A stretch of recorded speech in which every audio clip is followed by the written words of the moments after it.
Bienvenidos a los mensajes del poblador virtual.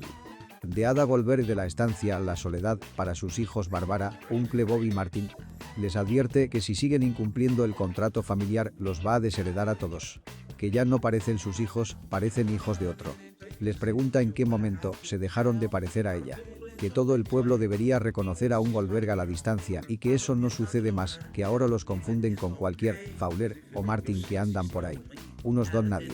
Todo el pueblo sabía que todos los Goldberg son iguales de confiables y ahora dudan. Que los intima a recuperar los sólidos principios de la familia Goldberg. Bueno, bienvenidos a la segunda parte de la explicación del principio de sustitución del ISCOP. He decidido el ISCOP separarlo en dos partes para que quede más claro y que ustedes puedan apreciar una o la otra y sintetizar mejor los conceptos. En este caso vamos a ver el dilema del círculo y la elipse y vamos a cerrar el concepto de por qué con pequeñas cositas puedo llegar a estar violando el principio de sustitución del ISCOP y lo más importante de todo que es respetar el contrato del ISCOP. Bueno, bienvenidos a esta segunda parte y espero que la puedan aprovechar. Bueno, el dilema del círculo y la elipse nos plantea que por una cuestión de comodidad podríamos interpretar, ¿sí?, que el círculo es una clase particular de elipse. Entonces uno podría pensar, yo les di el ejemplo muy exagerado de vehículo, moto y auto, donde claramente se ven las diferencias, pero en este caso es bastante más fino, ¿sí? Porque digamos, uno podría pensar que el círculo, insisto, hereda de la elipse, porque estamos hablando de los focos, digamos. En el caso del círculo, los focos de una elipse coinciden, ¿sí? Los dos focos que tiene la definición de una elipse coinciden, con lo cual uno podría interpretar diciendo, bueno, es muy sencillo, simplemente seteo los dos focos iguales y con eso estoy teniendo un círculo y reutilizo todo lo escrito ya para la elipse, ¿sí? La elipse básicamente lo que tiene son estos métodos, ¿sí? Recuperar los focos, ¿sí? Y bueno, definir los focos, verificar la circunferencia, bueno, o sea, determinar la circunferencia, el área, obtener los datos y setear los datos, ¿sí? No tiene mucho más que esto, cada uno matemáticamente sabrá cómo funciona internamente los cálculos, pero más allá de eso no es lo importante, sino entender qué estamos viendo en este contrato. Si esto tiene un contrato puntual, ¿sí? Básicamente que es los focos y el eje, digamos, ¿no? El mayor de los ejes de la elipse y después un conjunto de métodos que me permiten a mí trabajar sobre esa elipse. Bueno, nada, lo que decíamos, que el círculo, por ejemplo, hereda de la elipse, por lo tanto heredará estas variables. Y esto no es correcto, ya que para representar a un círculo solo se necesitan dos elementos, punto central y el radio, ¿sí? Por eso hablamos lo de los focos, porque el punto central es lo que me permite a mí y el radio determinar un círculo. Pero la verdad es que con un truquito yo podría decir, bueno, reutilizo la elipse. Entonces, ¿cómo resuelvo esta situación? Esto es bastante común. Lo que está presentando Robert C. Martin en el ejemplo del dilema del círculo y de la elipse es que, bueno, lo que hago es igualar. Yo hago, no puedo, recuerden que si sí estaría cambiando la cantidad de parámetros que recibo, yo no necesito dos parámetros para el círculo, con uno solo me alcanza, ¿sí? Entonces lo que hago es decir, bueno, reutilizo el set del foco, que lo que recibe son los A y B, los dos focos que necesita una elipse, y lo que hago es ignorar el parámetro B, ignoro el parámetro B e igualo A y B a A. Bueno, es lo que nosotros llamamos en programación un pequeño desliz o una licencia poética, y vamos a ver cómo esta licencia poética hace que la cuestión no vaya tan bien, ¿sí?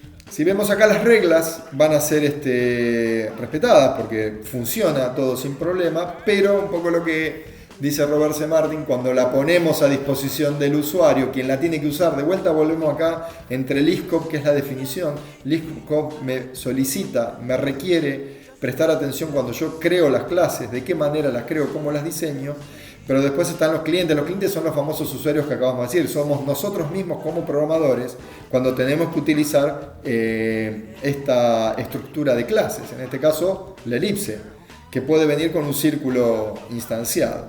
Entonces, ¿por qué los clientes lo arruinan todo? Porque justamente no está respetando el contrato. Y acá empezamos a hablar con algo más profundo que solo respetar la estructura o el API, ¿no? O sea, en este caso no estaría respetando el contrato, porque lo que nos está pasando es que cuando yo defino una elipse, bueno, en este caso vemos cómo se define el testeo de una elipse. En el testeo de una elipse yo digo, bueno, seteé A con -1, B con 1, pero después cuando quiero hacer el acerto, o sea, verificar la veracidad de esos valores, ¿sí?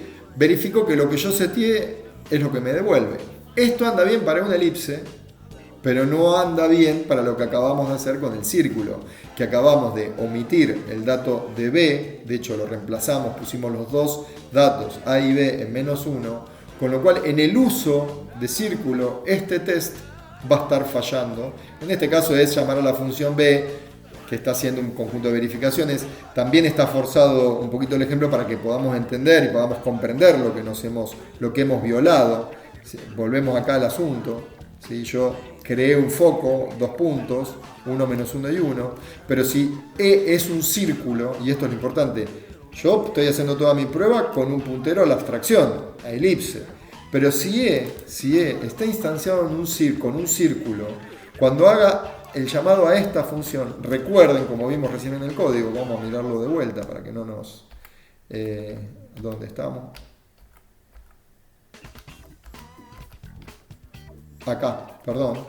Lo que estamos viendo acá es que justamente en el círculo hicimos esta licencia poética. Entonces, esa licencia poética, cuando viene instanciado en E un círculo, lo que nos va a pasar es que cuando hagamos este acerto, va a fallar, ¿sí? Porque B es 1 y en realidad lo que va a devolver getFocusB es -1, por lo que acabamos de hacer. Esto es un ejemplo bien típico de por qué no tenemos que violar Lisco. Porque si violamos el contrato, violamos Lisco, nuestros programas dejan de funcionar. Y lo peor de todo es que este tipo de bugs no sabemos cuándo dejan de funcionar. Por supuesto que este tipo de bugs se dan porque yo quiero reusar mi código, quiero hacer diseño orientado a objetos y por lo tanto quiero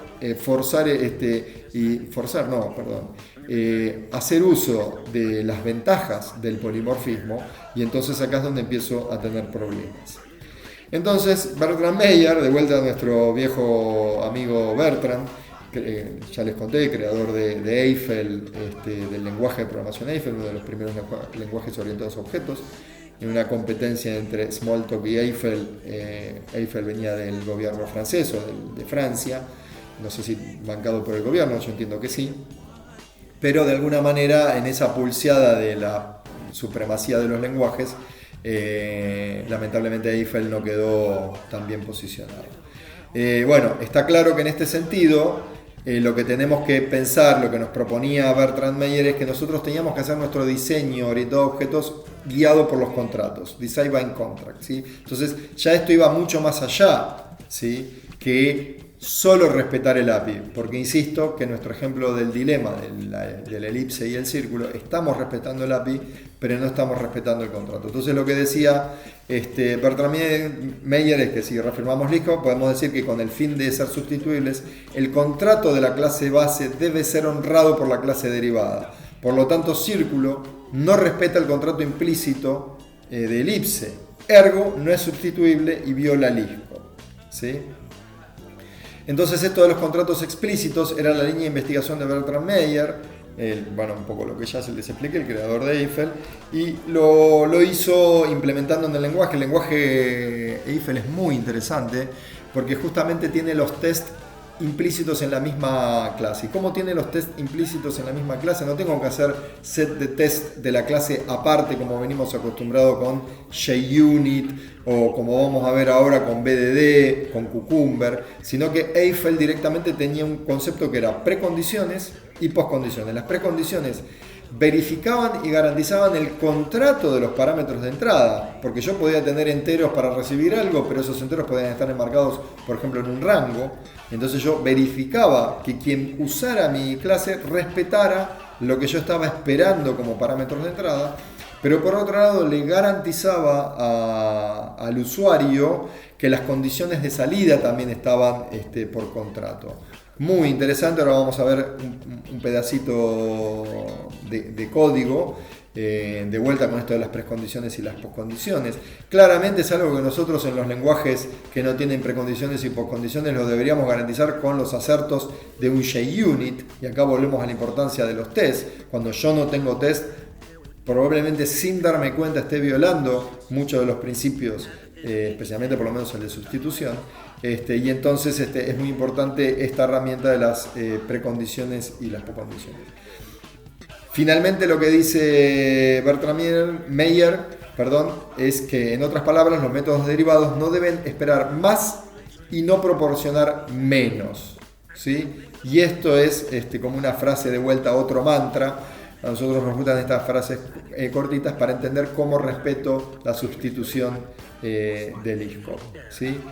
Los métodos de las subclases no tienen que esperar, no deben esperar más, se entiende, más parámetros, por ejemplo, más información, ni en los resultados proporcionar menos que lo esperado, ¿sí? Y esto es lo que garantiza Bertrand Meyer con las precondiciones, ¿sí? Garantizar que los parámetros derivados no son más de lo que estoy esperando y no proporcionar menos con las postcondiciones. En definitiva, acá hay un ejemplito muy sencillito como para por ahí ir finalizando la entrega esta del dilema del círculo y la elipse en nuestra segunda parte de sustitución del ISCOP.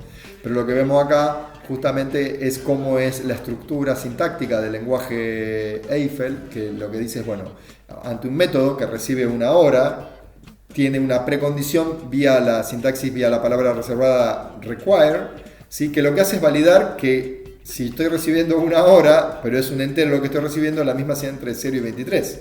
Más claro, imposible. O sea, ¿sí? No puedo esperar más de lo que estaba esperando recibir. Hace lo que tiene que hacer, no importa, y asegura, fíjense, en este caso no hubiera pasado el círculo dentro de la elipse, que la hora está seteada correctamente, que es lo que yo estoy esperando como efecto de haber llamado a setHour.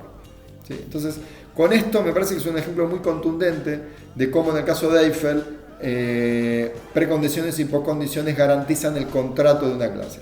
Como nosotros en Java o en JavaScript o en muchos lenguajes no tenemos los contratos como parte del lenguaje de las clases, los invito fuertemente a pensar en los test de unidad, donde dentro de los test de unidad estemos garantizando las precondiciones y las postcondiciones.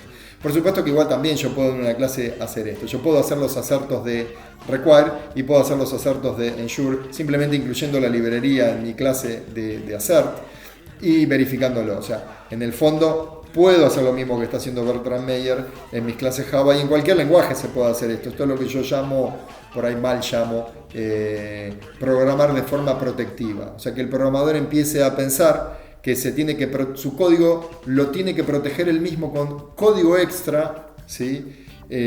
Para garantizar precondiciones y postcondiciones. Código protectivo, según la versión mía, es justamente agregar código adicional que hagan que mi software sea robusto. Esto después vamos a ver que hay un montón de atributos de calidad asociados a todo esto que estamos hablando, pero en principio respetar el contrato, y lo que hace Bertrand Meyer es hacer que su software sea robusto. Por supuesto que acá no hay tratamiento de excepciones, porque claramente la violación al requerimiento, la violación a la precondición y la violación a la postcondición debería derivar en una excepción, y esa excepción debería ser tratada correctamente para que efectivamente mi software sea robusto. Bueno, les dejo acá la pregunta final, que me parece que es esencial. Las vamos a poner como tarea de este taller. ¿Qué pasa si violamos LISCOP? Bueno, espero que el ISCOP, que es central para entender cómo hacemos el camino y respetamos Open Close, el ISCOP es una de las partes. En la próxima entrega vamos a ver inversión de dependencia.